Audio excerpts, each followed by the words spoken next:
Believe in yourself, 'cause it starts with you, and then everyone else will believe you too. And if it looks like you're the only believer around, just keep on believing, don't put yourself down, just believe. Our guest this week grew up in Detroit, Grosse Pointe, Michigan, and earned a BA from Georgetown University and a JD from the University of Detroit Mercy School of Law. From 1993 to 2008, he was Vice President and Corporate Secretary of Masco. And from 2003 to 2023, he was the Detroit Institute of Arts Board Chair.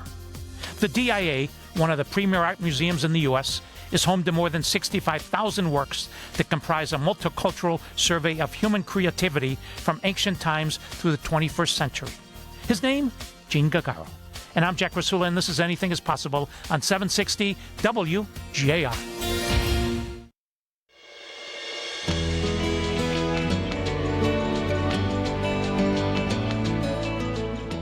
I'm Jack Krasula, this is Anything is Possible, and we're with Gene Gargaro. From 2003 to 2023, he was the board chair of the DIA.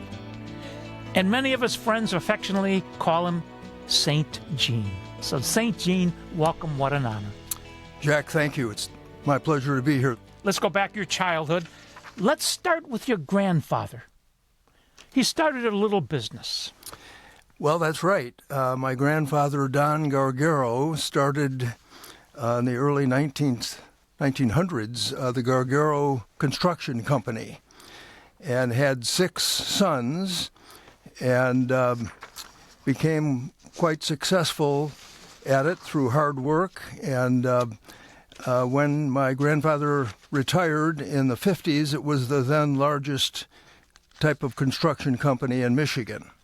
And the sons carried it on for a number of years and built something called today the Avenue of Fashion, where I grew up at Livernois and 7 Mile.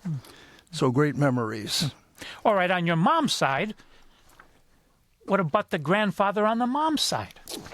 Judge John P. Scallon was the longest-serving judge on the Recorder's Court bench and a real mentor for me as a youngster aspiring to be a lawyer. I would go and sit in my grandfather's courtroom and watch him in action, and a little different grandfather in the courtroom than he was out, but a real role model. All right. What's the biggest thing you learned from Mom, and what's the biggest thing you learned from Dad? I was fortunate to have a great family. My father was very committed to his career in the construction business, and I was able to accompany him on many an occasion and saw him and how he built a great team for his company. And on the other side, of course, my mother was always there when you needed her, a great partner to my father. I had a sister, Carol, and the 4 of us were very, very close. They included us in many of the activities that they engaged in with their friends. So it was a real family affair. You wear 2 rings. One is for an angel that God brought you. You met her in grade school. That's correct. Mary Ann and I will be married 55 years this April 11th. I better remember that date. And it's been just a marvelous thing for me. And she's been everything and more that I could ask for. Great mother of our 2 children, Lauren, who lives in Greenwich, Connecticut, with her husband, Michael, and our 2 granddaughters, and our son, Gene, who's here in Detroit. And Mary Ann's been my cheerleader, counselor, and companion, and it's just been, I've been very, very fortunate. I went to Google the other day, and I wrote in class and grace, and a picture of Mary Ann came up. Well, that would not surprise me.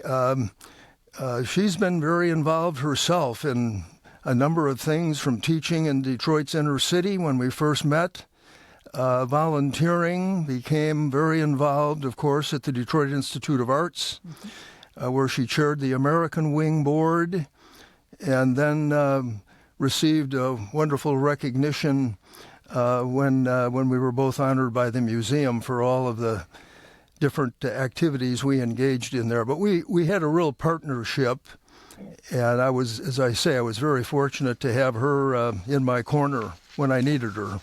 All right, you wear a second ring, a tiny ring. What's that ring for?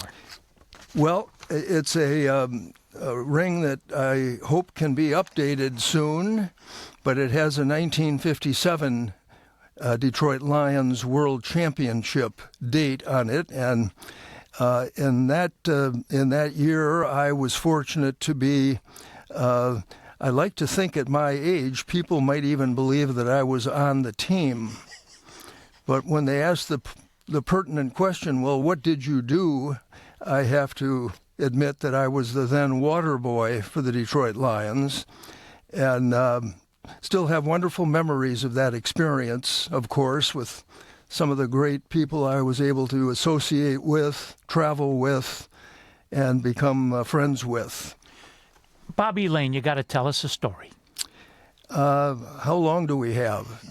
Bobby Lane was just what you've heard about him, a leader, highly regarded by all the players, but a competitor to the core. I remember some nights when we would travel with the team, Bobby Lane would always volunteer to take the water boys to dinner, and shortly after that he disappeared, and we were on our own. But many of the stories I can validate. He was just a remarkable competitor, athlete, and leader for that team. We're talking to Gene Gargaro. When we come back, we'll talk about his 26-year career with a little law company called Dykema. And I'm Jack Krasula, and this is Anything is Possible on 760 WJR.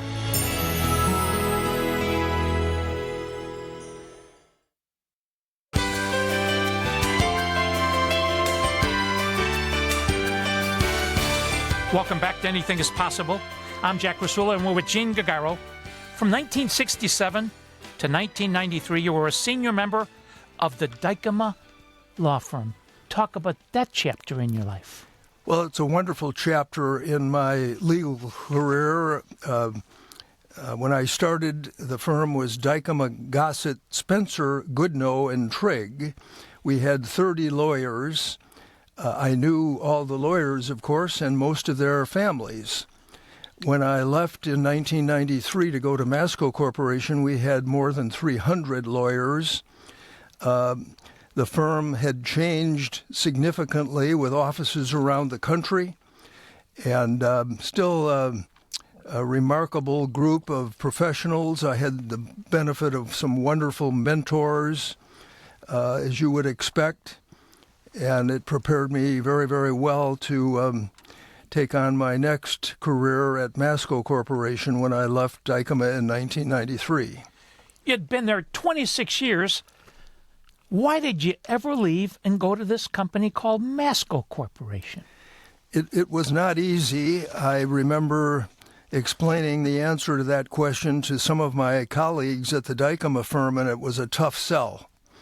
But I thought at the time that I had this opportunity working with Richard Manoogian and the great team he had assembled at Masco Corporation would be another chapter in my career, and I basically became a business executive rather than practicing law.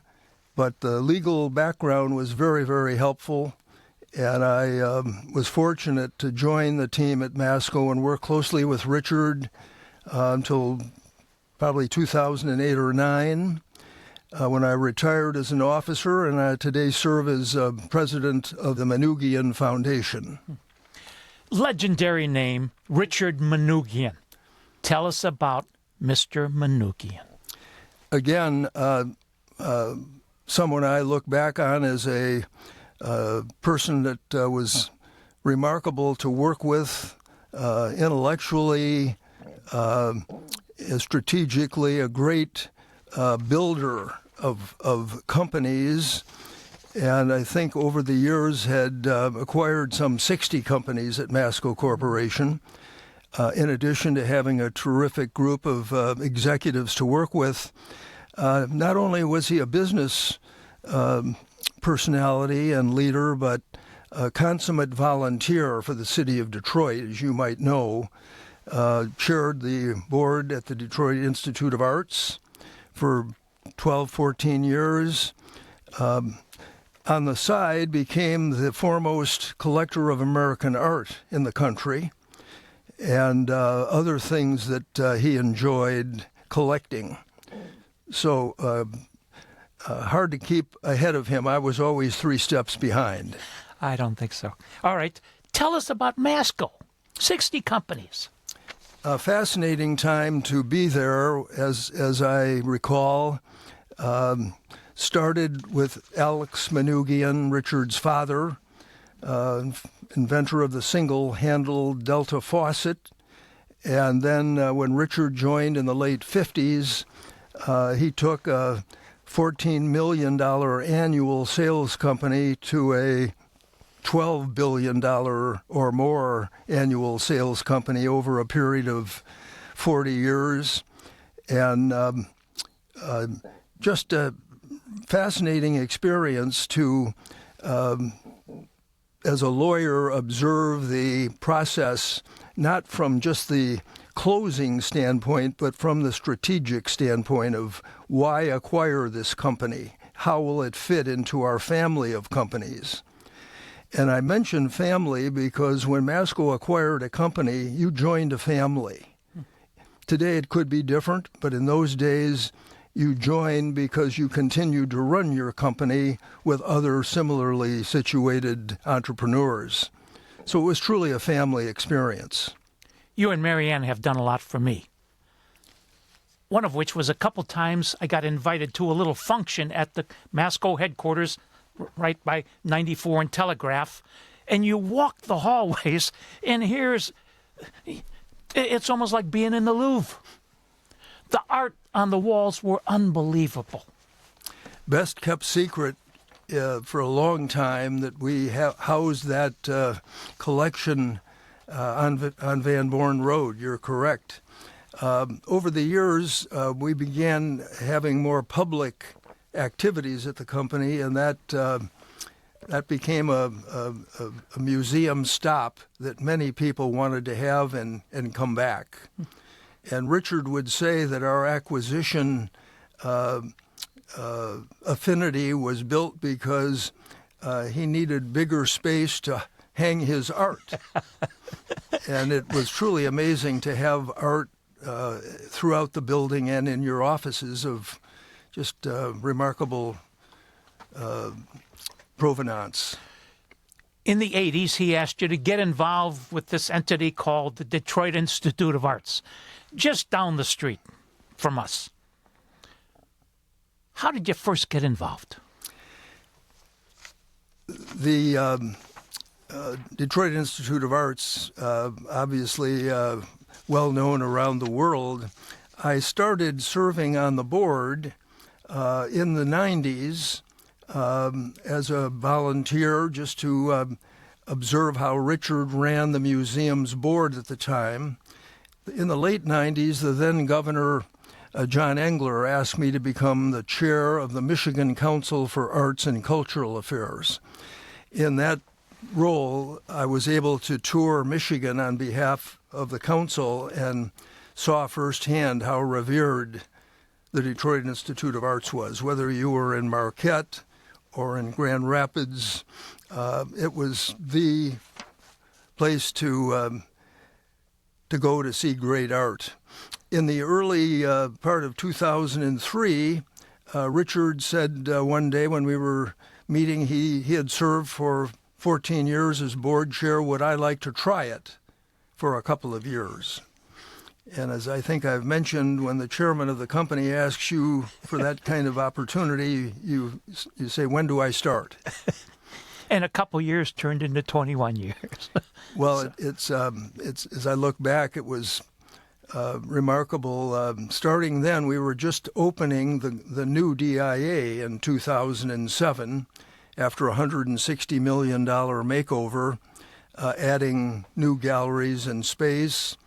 In 2008, of course, we went into the financial crisis, and I had to lay off a third of the staff at the museum.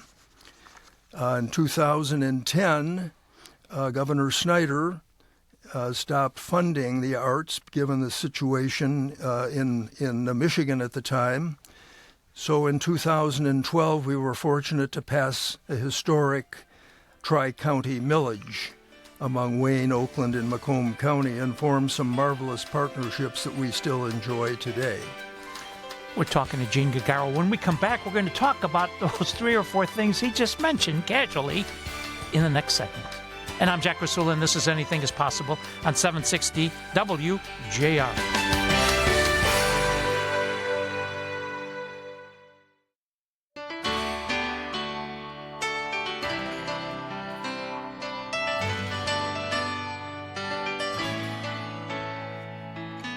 This is Anything is Possible. I'm your host, Jack Krasula. We're with Gene Gargaro. If you want to learn more, www.dia.org. dia.org. All right, 65,000 pieces of art.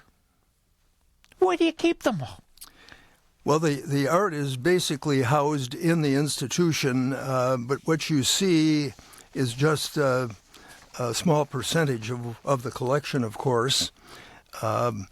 It's renowned worldwide as an encyclopedic museum, meaning the collection includes just about everything you would expect to see. I was fortunate to serve with 2 wonderful directors, Graham Beale and then Salvador Solort Pons, who continues to lead the museum today with just a great team of outstanding, committed, and dedicated people. All right. We've got one piece of art. It's a self-portrait, I think from 1887, from a guy named Van Gogh. It's his first painting to enter a U.S. museum. And then we've got something else called the Diego Rivera. Talk about those 2 treasures. Again, I won't do it justice in talking about those treasures, but the Diego Rivera murals are world famous and draw visitors from around the world.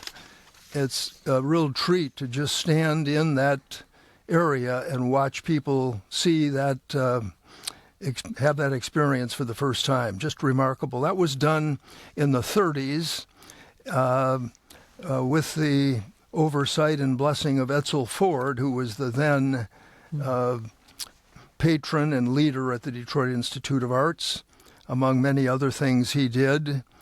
The Van Gogh portrait, one of the very first portraits to hang in a U.S. museum, the first, was the first of 5 in the collection. And recently, when we hosted 65 Van Goghs from around the world, the museum, I'm quite sure, had over 250,000 visitors for that exhibition. An amazing experience, but very, very appropriate given our history. You mentioned in the last segment you became the board chair in 2003, and you served that phenomenally well for 21 years. And the DIA was in the middle of a $140 million addition and renovation. And one day you learned the word asbestos. I remember it well. I was sitting with the chair of our building committee, a fellow who was pretty well known in the real estate world, Alfred Taubman. And you throw these names like they mean nothing. You know that, Gene? The construction foreman came in and said, "Mr. Taubman, we've got some unsettling news that we've discovered asbestos in the building." And long and the short of it, $40 million later, we had reconstructed, taken down the walls of the museum, taken all the asbestos out, and that became a big part of our building and renovation challenge. But successfully, we were able to do it. Alfred Taubman was remarkable leader and loved Detroit and the Institute, and he was the difference. Okay, you mentioned a man named Graham Beale, a native of Great Britain, and he became Director, President, and CEO of the DIA in '99. Tell us a little bit about Graham Beale. Graham was a scholar, loved art, did for the DIA an amazing job in reinstalling all the art after our renovation and expansion. As I said earlier, we had 90 galleries when we were finished, so reallocating and reinstalling the art that would be recognized around the world for the style and the manner in which it was now viewable was Graham's very, very important gift to the DIA. You've given a lot of gifts to the DIA. You mentioned that, I think in 2010, Governor Rick Snyder came to you and said, I'm sorry, Michigan can't keep giving you money. We're just in bad straits. So in 2002, you lead an effort called the Regional Millage, where you wanted residents in Wayne, Oakland, and Macomb counties to basically give a little bit of their tax dollars each year.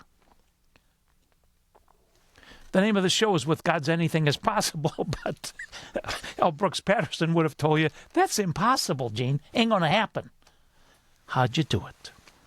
Well, it's interesting you mentioned Brooks, because he was one of the very first people that I went to speak with about this possibility. Brooks and I were in law school together. Brooks was a very successful then Oakland County executive, and the Detroit Zoo, located in Oakland County, had done the same millage in 2008. So in 2012, the zoo was very helpful in giving me the playbook for how they did that. We didn't have giraffes or tigers to offer in the Rivera Court, but we had an educational experience that was second to none. So I approached the members of the teaching community in Wayne, Oakland, and Macomb. I say we had a great team doing this. And the teachers came on board and were our marketing team to take this millage message public. So when the actual vote occurred in August of 2012, we won Wayne County, Oakland County, of course, and Macomb County was up for grabs, but in the end, we prevailed in Macomb County.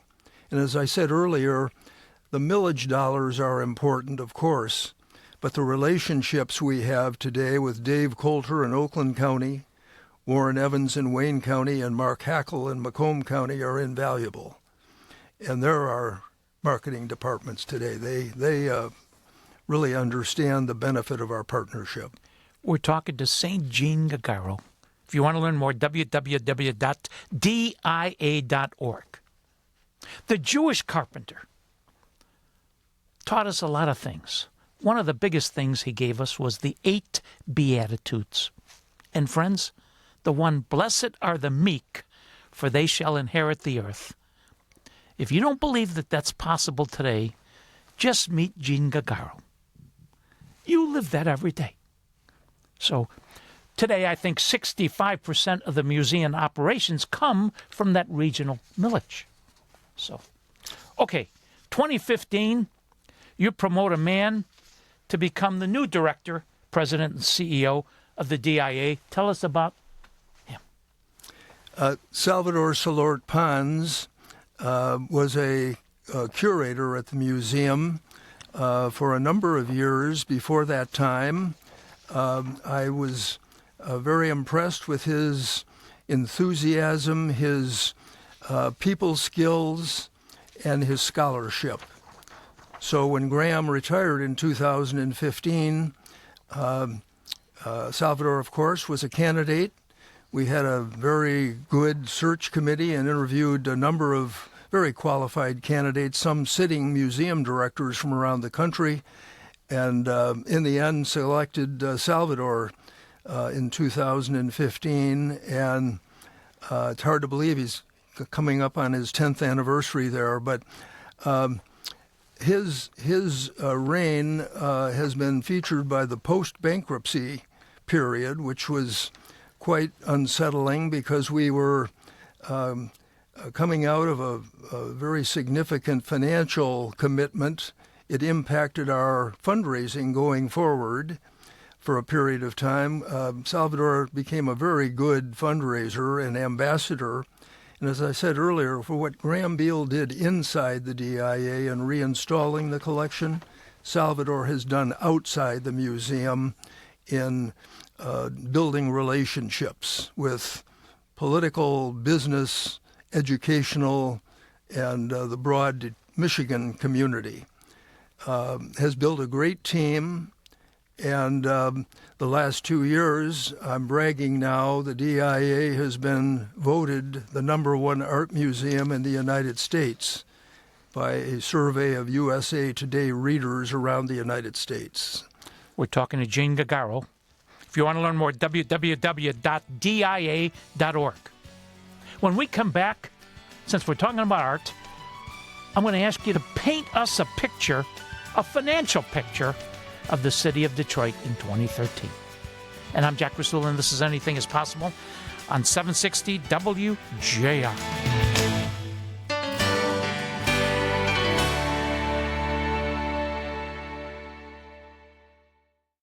You've been listening to your inspirational fireside chat, Anything is Possible, for nearly 20 years. This is Anything is Possible, and I'm Jack Krasula. But what has Jack been up to lately? Search @AIP Speaker Series and find out.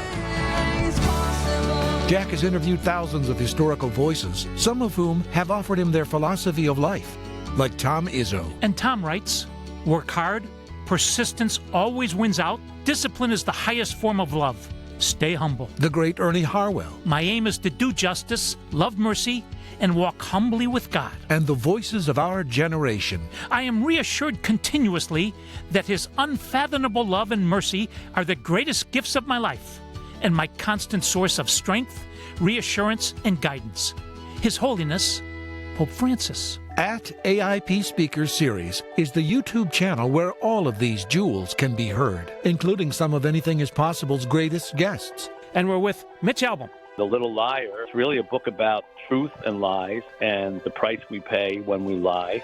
This is Anything is Possible, and with Tom Watson. My father loved to play with the pros at the club. Developed a very quick friendship with Stan and played some golf with him. And then he would ask me to play golf with him and Stan. Our guest this week was born with a rare disorder characterized by the absence of arms and legs. His name, Nick Vujicic. Something that every human being actually deals with, Jack. It's the choice of continuing to believe or giving up. And recordings of the AIP Speaker Series events at St. John's Resort. Go to YouTube and search @AIP Speaker Series. It's free. And remember, Anything is possible. Spohom. I'm Jack Krasula. This is Anything is Possible. And we're with St. Gene Gargaro. From 2003 to 2023, he was the board chair of the DIA. Gene, paint for us a picture, a financial picture, of the city of Detroit in 2013. Well, Dave Bing, if I recall correctly, was the then mayor. But in January of 2013, Governor Snyder appointed Kevin Orr as the emergency manager. And the clouds on the horizon were very threatening in many instances. Early in 2013, the Orr team came to me and said, Gene, we want to protect the DIA because it appears to be the only asset that the city of Detroit owns, in addition to the water department and the electrical department, both of which are in tough straits. A month or two later, they came back and said, unfortunately, we misspoke. We can't protect the DIA. It's going to be part of the bankruptcy settlement, and we want you to help us monetize the art. So obviously, we prepared for a legal battle, which took from early 2013 to the end of 2014 when the Grand Bargain was fashioned. But there were some amazing times during those 2 years, Jack, where the museum was featured in the Detroit media and the headlines as not participating, not wanting to help find a solution. All of that was strategically on our part done by design so we would understand where we could best help. We had Judge Jerry Rosen a couple months ago, and he's written a book, The Grand Bargain, and he made the statement that Detroit was service delivery insolvent. The only asset they had was the art of the DIA. So let's go to Governor Rick Snyder. And he gave the state, he gave $350 million toward this. Miriam Nolan and 13 foundations gave $370 million. And then you had a breakfast in Washington, D.C. one day. You referred to it as the most expensive breakfast in history. Please. Then Judge Rosen was confiding in me the wonderful news you've just mentioned about the state of Michigan and the foundation community, and said, Gene, the DIA has to have some skin in this game in order for it to work. So I went to our board and explained the framework. We were not in a position, we didn't have discretionary funds laying around that we could offer, but we understood the opportunity. Long and the short of it, I was authorized to offer Governor Snyder $50 million. 50. Correct. Didn't have any idea where we were going to raise $50 million. But anyhow, he invited me to Washington, D.C., the governor, for a breakfast where he was receiving an award for art from the National Mayor's Conference. After breakfast, he and I met. I was prepared, I thought. I was waiting for him to say, and now, Gene, we need you to lead the museum into this contribution effort. I think I interrupted him and said, Governor, I have some wonderful news for you. I'm prepared to offer $50 million from the DIA. And he said to me, Gene, I understand how difficult that is to raise that kind of funding. I'll even help you do that if I can. But I need $100 million.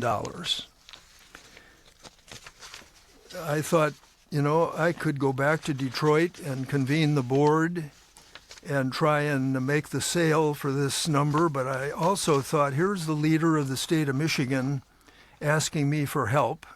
He's raising money from 83 counties around the state of Michigan. Long and the short of it, I said, Rick, we're in. I can't tell you where I'm going to raise the 50, let alone the 100, but glad to help as best we can. I went back to Detroit, a long plane ride home from Washington, wondering how I was going to broach that subject with the board. But 2 days later, we had a board meeting, and every board member raised their hand in favor of our raising that money. And between GM, Ford, and Chrysler, they gave $26 million. Then a man who doesn't really care about art said, I'll give you $10 million, and that person was? I had the opportunity to meet with Roger Penske, who cares greatly about Detroit and Michigan, and was doing things that no one knew about to help the city for years. Of course, the Super Bowl back in 2006 was just one of those. After hearing my plea, he said something along the lines, I'm not really an art guy, Gene, but I do believe in order to have a great city, you have to have art and culture. Okay. People that get great credit for this. The bankruptcy. Governor Rick Snyder, Danny Gilbert, Kevin Orr, Rip Rapson, the Honorable Stephen Rhodes, Honorable Victoria Roberts, Honorable Jerry Rosen. But there's another person behind the scenes that also played a huge role.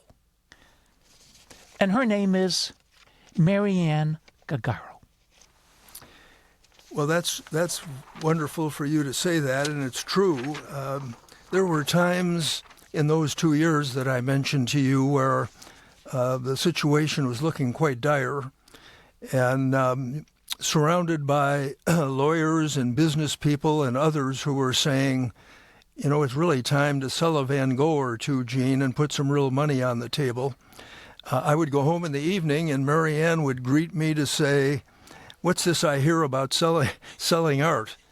That can't happen, because that's just the beginning. Once you start down that path, have you thought about the following?" And she would name 3 or 4 other options. And we had a rule in our house that after 8:30 p.m. at night, the DIA would not be discussed. Well, by 10 o'clock most evenings, she had finished her list of things I had to do the next day. And it gave me great incentive and momentum to go out and continue the work with the great team we had. But she was instrumental in her advocacy to get this done right. As our time winds down together, on November 20th, 2024, we had this gala 10-year celebration of the Grand Bargain. At the DIA, when you put your head on the pillow that night, Gene, what did you think about? I was so thrilled to see all those wonderful participants back looking so well. With one exception, of course, Eugene Dreiker wasn't with us, but it was very gratifying. And to see what Mayor Mike Duggan has done since 2014 during that 10-year period, and the city, how it's thrived, and how the museum has contributed to that success, very, very gratifying. I hope we can do it 10 more years from now. Gene Gargaro, you're a shining example of the value of humility and hard work. Thanks for all you do. It's a pleasure to be here, Jack, and anything is possible. Please join us next Saturday. Until then, I'm Jack Krasula. Thanks for listening, and make it a great week, because with God, anything is possible. Spell. Believe in yourself.